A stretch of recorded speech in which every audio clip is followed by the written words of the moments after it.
ఈ రథం ఆధారంగా రాళ్లను చెక్కి 12 జతల అంటే మొత్తం 24 చక్రాలను తయారు చేశారు. ఈ 24 చక్రాలు సంవత్సరంలోని 12 నెలలకు ప్రతీక. ఇందులో ప్రతి చక్రం కాలచక్రాన్ని సూచిస్తుంది. ఆశ్చర్యకరమైన విషయం ఏంటంటే ఇవి కేవలం అలంకారం కోసం ఏర్పాటు చేసినవి కావు. ఇవి ఖచ్చితమైన సమయాన్ని చూపే పరికరాలు. ప్రతి చక్రంలో 16 ఆకులుంటాయి. అందులో 8 పెద్దవి, 8 చిన్నవి.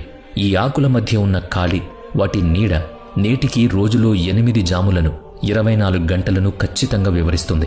ఈ 8 పెద్ద ఆకుల మధ్య 3 గంటల వ్యవధి ఉంటుంది. ఇది మొత్తం 24 గంటల చక్రాన్ని పూర్తి చేస్తుంది. దీన్ని అపసవ్య దిశలో అంటే ఎడమ వైపు నుంచి చదువుతారు. పైన ఉన్న పెద్ద ఆకును 12 గంటలుగా తీసుకుంటే అపసవ్య దిశలో దానికి ముందు ఉన్న చిన్న ఆకు వద్ద సమయం 1:30 అవుతుంది. అలాగే ఈ రెండిటి మధ్య ఉన్న ఖాళీలో ఇంకా చిన్న చిన్న ఆకులు కూడా ఉన్నాయి. ప్రతి చిన్న ఆకు 3 నిమిషాల సమయాన్ని సూచిస్తుంది. ఎవరైనా ఈ రథచక్రం మధ్యలో వేలు పెడితే దాని నీడను చూసి ఖచ్చితమైన సమయాన్ని సులభంగా చెప్పొచ్చు. ఈ అద్భుతమైన రథాన్ని లాగడానికి ముందు వైపు 7 శక్తివంతమైన గుర్రాలను చెక్కారు. ఈ 7 గుర్రాలు వారంలోని 7 రోజులకు ప్రతీక. ముఖ్యంగా సూర్యరశ్మిలో ఉండే 7 రంగులకు ఇవి ప్రతీకలు.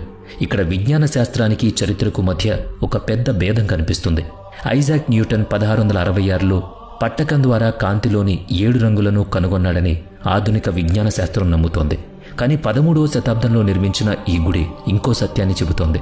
మన పూర్వీకులకు న్యూటన్ కంటే 400 సంవత్సరాల ముందే ఈ శాస్త్రీయ నిజాలు తెలుసు. ఈ గుడిలో ప్రధానంగా 3 భాగాలున్నాయి. విగ్రహాన్ని ఉంచే ప్రదేశాన్ని విమానం అని పిలుస్తారు. ప్రార్థన చేసే మండపాన్ని జగన్మోహన్ అంటారు. అలాగే నాట్య మండపాన్ని నట్ మందిర్ అని పిలుస్తారు. ప్రధాన మంటపం అయిన విమానంలో సూర్యదేవుని విగ్రహం గాలిలో తేలుతూ ఉండేదని చెబుతారు. అసలు దీని వెనుక ఉన్న రహస్యం ఏంటి అనేది తెలుసుకోవాలి.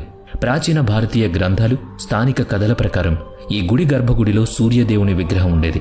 8 లోహాలతో చేసిన ఈ భారీ విగ్రహం ఎలాంటి ఆధారం లేకుండా గాలిలో వేలాడుతూ ఉండేది. ఇది ఎలాంటి గారడి కాదు.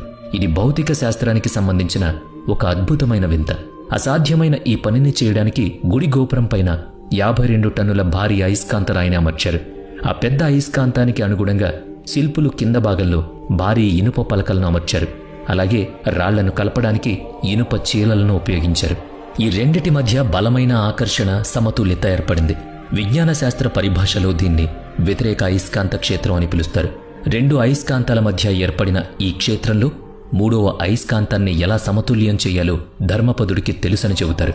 అతడు ప్రధాన వాస్తుశిల్పి బిషు మహారాణకు చెందిన 12 ఏళ్ల కొడుకు.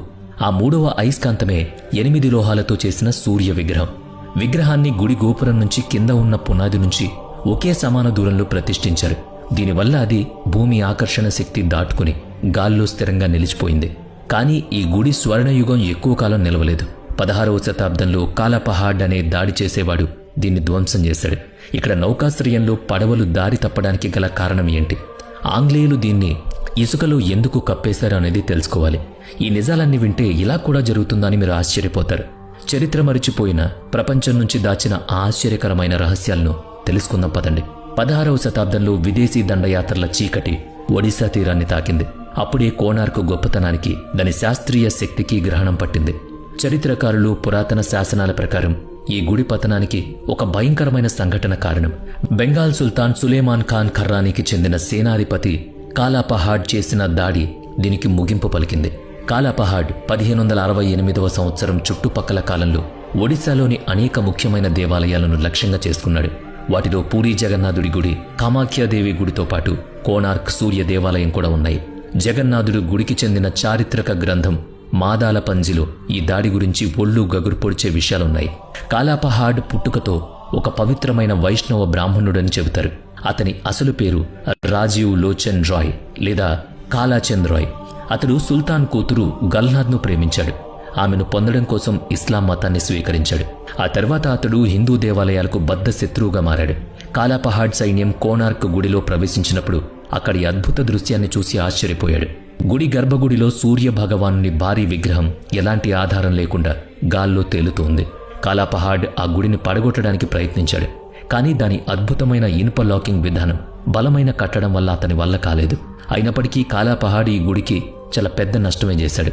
అయితే చరిత్రలో కోణార్క్ పతనానికి సంబంధించిన కథ భూమి మీద జరిగిన దాడులకే పరిమితం కాలేదు.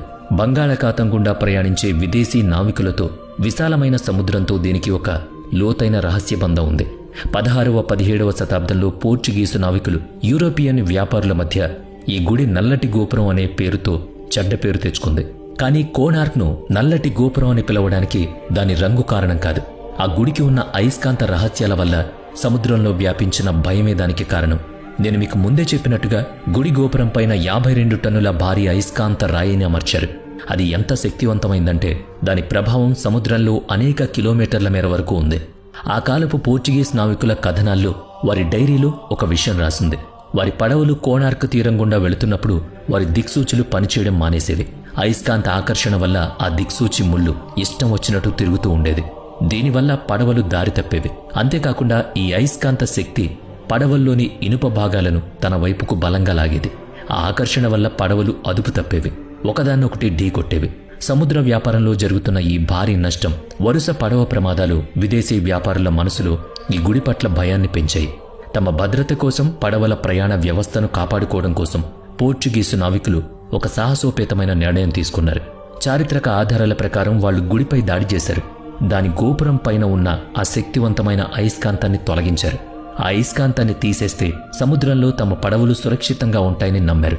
వాళ్ళు అయస్కాంతాన్ని తమ పడవలో వేసుకుని తమ దేశానికి తీసుకువెళ్లడానికి ప్రయత్నించారు. కానీ ఈ ఒక్క సంఘటన కోనార్క్ భవిష్యత్తును శాశ్వతంగా మార్చేసింది. ఆ ప్రధాన అయస్కాంత రాయిని తొలగించిన వెంటనే గుడి నిర్మాణం సమతుల్యత దెబ్బతింది. రాళ్లను పట్టి ఉంచిన ఇనుప చీలలు, దాని విధానం తన పట్టును కోల్పోయింది. చూస్తుండగానే ఆ అద్భుతమైన కట్టడం తన స్థిరత్వాన్ని కోల్పోయి కూలిపోయింది. గుడి నిర్మాణం బలహీనపడ్డం, ఆక్రమణదారుల ముప్పు పెరగడం మొదలైంది.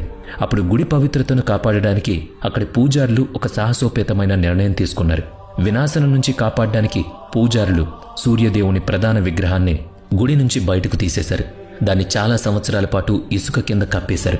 గుడి నుంచి ప్రధాన విగ్రహాన్ని తొలగించిన వెంటనే అక్కడికి భక్తులు రావడం ఆగిపోయింది. సరైన నిర్వహణ లేకపోవడం వల్ల గుడి నెమ్మదిగా ఒక నిర్మానుష్యమైన శిథిలంగా మారిపోయింది. ఆ తర్వాత కాలంలో భద్రతా కారణాల దృష్ట్యా ఈ పవిత్ర విగ్రహాన్ని పూరికి తీసుకెళ్లారు. అక్కడ జగన్నాథుడి గుడి ఆవరణలో ఉన్న ఇంద్రుని గుడిలో దాన్ని ప్రతిష్ఠించారు. అయితే ఢిల్లీలోని జాతీయ మ్యూజియంలో ఉన్న సూర్య విగ్రహమే కోనార్క్ అసలు విగ్రహమా? ఇది నేటికీ చర్చనీయాంశం. 18వ శతాబ్దం చివరి నాటికి సూర్య భగవానుని ఈ గొప్ప నిలయం దట్టమైన అడవిగా మారిపోయింది. పగటి వెలుగులో కూడా అక్కడికి ఎవ్వరూ వెళ్లరు. ఇది ఆ అద్భుతమైన గుడికి ముగింపు. ఆ తర్వాత బ్రిటిష్ వారు భారతదేశానికి వచ్చారు. వాళ్ళు ఈ శిథిలమైన కోనార్క్ గుడిని కనుగొన్నారు. కానీ వాళ్ళు దీన్ని మళ్లీ ఎందుకు మూసేయాలని నిర్ణయించుకున్నారు? ఈ గుడిని ఇసుకతో ఎందుకు కప్పేశారు అనేది మనం ఖచ్చితంగా తెలుసుకోవాలి. ఇప్పుడు మనం ఆ రహస్యాన్ని కూడా వివరంగా తెలుసుకుందాం. 100 సంవత్సరాల పాటు దట్టమైన అడవిలో శిథిలాల రూపంలో ఇది పడుంది. ఆ తర్వాత 1837వ సంవత్సరంలో జేమ్స్ ఫెర్గ్యూసన్ అనే చరిత్రకారుడు ఇక్కడికి వచ్చాడు. ఆయన తన పరిశోధన, అద్భుతమైన చిత్రాల ద్వారా మరిచిపోయిన ఈ అద్భుతాన్ని మళ్లీ ప్రపంచానికి పరిచయం చేశాడు. ఆ తర్వాత 1903వ సంవత్సరం వచ్చింది. ఆ సంవత్సరం కోనార్క్ సూర్య దేవాలయ భవిష్యత్తును తదుపరి 125 సంవత్సరాల పాటు తీవ్రమైన చీకట్లలోకి, నిశ్శబ్దంలోకి నెట్టేసింది. అప్పటి బెంగాల్ ఆంగ్లేయ అధికారి జిమ్ ఏ బర్డర్ తన నిపుణుల బృందంతో కలిసి ఆ గుడిని పరిశీలించాడు. గుడి శిథిలావస్థను, పడిపోతున్న రాళ్లను చూసి ఆయన ఒక చారిత్రక ఆశ్చర్యకరమైన నిర్ణయం తీసుకున్నాడు. ఆ నిర్ణయం చరిత్రకారులను నేటికీ ఆలోచింపజేస్తుంది. గుడిలోని ప్రధాన సభాభవనాన్ని జగన్మోహన్ అని పిలుస్తారు. ఆ భవనం 4 ద్వారాలను రాతి గోడలతో శాశ్వతంగా మూసేయాలని ఆయన ఆదేశించాడు. అలాగే దాని లోపల ఉన్న ఖాళీ ప్రదేశాన్ని లక్షల టన్నుల ఇసుకతో పూర్తిగా నింపేశారు. గుడిని కూలిపోకుండా కాపాడడానికే ఆయన ఈ నిర్ణయం తీసుకున్నారని చెబుతారు. కానీ ఇది ఒక సాధారణ మరమ్మతు పని కాదు. ఒక సజీవ చారిత్రక కట్టడాన్ని ప్రాణాలతో పూడ్చిపెట్టడం లాంటిది. గుడిని కాపాడడానికి మాత్రమే ఆయన ఈ నిర్ణయం తీసుకున్నారా? ఇది ఒక ప్రశ్న. లేదా ఆ చీకటిలో అధికారి ఏదైనా భయంకరమైన దృశ్యాన్ని చూసి భయపడ్డా? ఎవ్వరికీ తెలియదు. ఈ నిర్ణయం తర్వాత 120 సంవత్సరాలకు పైగా ఒక సుదీర్ఘమైన నిశ్శబ్దం మొదలైంది. ఇది కోనార్క్ను భారతదేశంలోని అత్యంత రహస్యమైన, మూసివేయబడిన కట్టడాల జాబితాలో అగ్రస్థానంలో నిలబెట్టింది. 1903వ సంవత్సరం నుంచి నేటి వరకు ఏ మనిషి కూడా ఆ గర్భగుడి గడపను తాకలేదు. వారు పెద్ద శాస్త్రవేత్త అయినా, చరిత్రకారుడైనా సరే ఆ లోపలికి వెళ్లలేకపోయారు. గత 123 సంవత్సరాలుగా ఈ గుడి తన రహస్యాలను ఇసుక పొరల్లో కప్పేసుకుంది.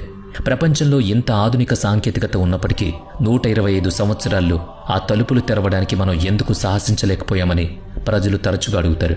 ఇది కేవలం సాంకేతిక అడ్డంకి మాత్రమేనా అని ఆలోచిస్తారు. లేదా పురావస్తు శాస్త్రవేత్తలను లోపలికి వెళ్లకుండా ఆపే భయం ఏదైనా ఉందా అని అనుమానిస్తారు. కానీ మళ్లీ 2022వ సంవత్సరం వచ్చింది. భారత ప్రభుత్వం అలాగే భారత పురావస్తు శాఖ ఒక చారిత్రక నిర్ణయం తీసుకున్నారు. ఈ గుడి గర్భగుడి నుంచి ఇసుకను తీసేయాలని, దాని మూసివేసిన తలుపులను తెరవాలనేది ఒక పథకం సిద్ధం చేశారు. ఈ కార్యక్రమం ప్రధాన ఉద్దేశం గుడి లోపలి నిర్మాణాన్ని పరిశీలించడం, శతాబ్దాలుగా చీకటిలో కూరుకుపోయిన రహస్యాలను వెలికితీయడం. అయితే ఈ పని చాలా సవాల్తో కూడుకున్నది. ఎందుకంటే ఇసుకను తీయడం వల్ల గుడి స్థిరత్వంపై ఎలాంటి ప్రభావం పడకూడదనేది నేటి పరిశోధనాంశంగా ఉండేది. ఒకప్పుడు సూర్యదేవుని విగ్రహం గాల్లో తేలియాడిన ప్రదేశం అది. ఆధునిక సాంకేతికత సహాయంతో మనం త్వరలోనే ఆ గర్భగుడిలోకి అడుగు పెడతామని నిపుణులు ఆశిస్తున్నారు. నేటికి అక్కడ ఇసుకను తొలచే పని జరుగుతోంది. ఈ పనిని చాలా నెమ్మదిగా జాగ్రత్తగా చేస్తున్నారు. ఎందుకంటే ఇసుకను తొలగించిన తర్వాత ఏం జరుగుతుందో ఎవరికీ తెలియదు. ఆ తర్వాత 2025 డిసెంబర్ నెలలో భారత పురావస్తు శాఖ ఒక కీలకమైన పనిని మొదలుపెట్టింది. మూసేసిన ఆ భాగం లోపలి పరిస్థితిని అర్థం చేసుకోవడానికి ఒక సున్నితమైన విధానాన్ని ప్రారంభించింది. భవిష్యత్తులో సురక్షితంగా ఇసుకను బయటకు తీయడమే దీని లక్ష్యం. దీనికోసం గోడలకు చిన్న రంధ్రాలు చేసి లోపలికి పరికరాలు పంపి పరిశీలిస్తున్నారు.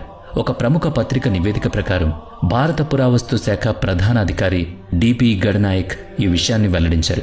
గోడల బలాన్ని, మందాన్ని అర్థం చేసుకోవడమే ఈ పరిశోధన ఉద్దేశమని చెప్పారు. దాని ఆధారంగా భవిష్యత్తులో నిర్మాణాన్ని బలోపేతం చేయడానికి తదుపరి చర్యలు తీసుకుంటామని వివరించారు. మరో ముఖ్యమైన పత్రిక నివేదిక ప్రకారం భారత పురావస్తు శాఖ మద్రాసు సాంకేతిక విద్యా సంస్థలతో కలిసి ఒక సమగ్రమైన మూల్యాంకనాన్ని ప్రారంభించింది. అంటే ఇసుకను తీయడానికి ముందు ఏది సురక్షితమో శాస్త్రీయ పద్ధతిలో నిర్ణయిస్తారు. ఇంకో పత్రిక నివేదిక ఈ రహస్యానికి మరో బలమైన ఆధారాన్ని జోడిస్తోంది. ఇటీవల కాలంలో చేసిన పరిశోధనలు ఒక ఆసక్తికరమైన విషయం తెలిసింది. ఒకప్పుడు పై భాగం వరకు నిండి ఉందని భావించిన ఇసుక ఇప్పుడు దాదాపుగా 13.5 మీటర్ల కిందకు దిగిపోయిందని నివేదికలో ఉంది. కోణార్క్ సూర్య దేవాలయం కేవలం ఒక ధార్మిక ప్రదేశం లేదా ప్రార్థనా మందిరం కాదు. ఇది ప్రాచీన భారతదేశానికి చెందిన ఒక సజీవ విశ్వవిద్యాలయం. అలాగే ఇదొక గొప్ప జ్ఞాన భాండాగారం. నేటి దేవాలయాల్లో తరచుగా కేవలం నమ్మకం, వ్యాపారం మాత్రమే కనిపిస్తాయి. కానీ 800 సంవత్సరాల క్రితం నిర్మించిన ఈ గుడి విజ్ఞాన శాస్త్రం, ఖగోళ శాస్త్రం, గణిత శాస్త్రం, కళలకు ఒక గొప్ప కేంద్రం. ఇక్కడ అన్ని వర్గాల ప్రజలు వచ్చి విద్యను అభ్యసించేవారు. నేటి కాలం కంటే చాలా ముందున్న మన పూర్వీకుల అధునాతన విజ్ఞాన శాస్త్రానికి ఈ గుడి పూడిపోయిన సాక్ష్యం.